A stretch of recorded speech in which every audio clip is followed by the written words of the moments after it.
here we are with the director of Ant-Man. What's it like coming into this universe? You've been friends and talking in the works of possibly doing other movies, and now you got your own. Well, yeah, it's a huge thrill to finally be doing a Marvel movie.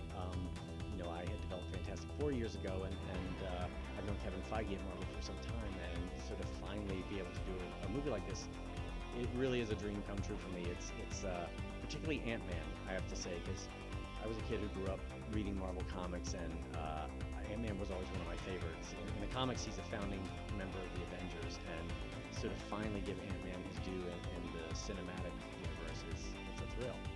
Did you find any complications with that? You know, you have all these other like blockbusters. Like, did you find any pressure in having the inclusions of course, no spoiler alerts, but a certain friend in there?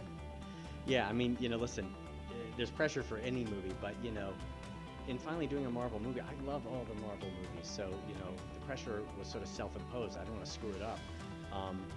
And the movie is a really fun movie. I mean, it's definitely comedic, but it also is has some serious sort of Marvel themes going on. And if you've seen the movie, there's definitely some stuff that connects it to the larger Marvel universe in a fun way. I'm not going to spoil anything, but you will not be disappointed. So, Ant-Man, obviously you're shrinking down to literally an ant. What was the most important thing you wanted to feature, you know, from that perspective?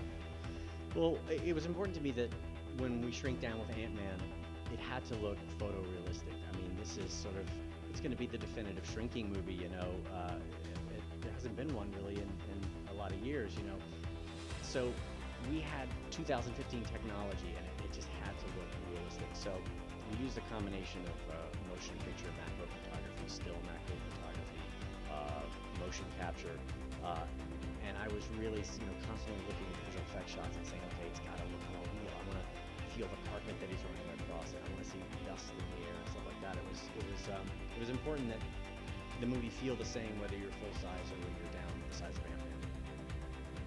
So working with these actors what was the greatest part, being able to do something like this now that you got your own movie and then you have a phenomenal cast?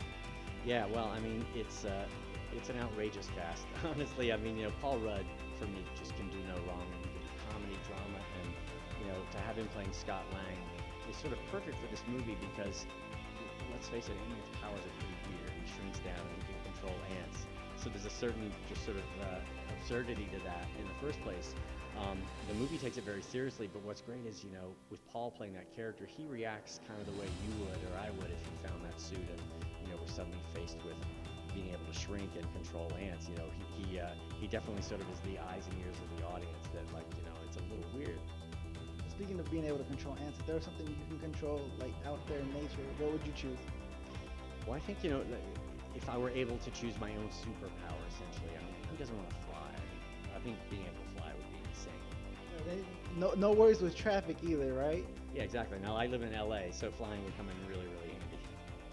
Well, go see Ant-Man in theaters now.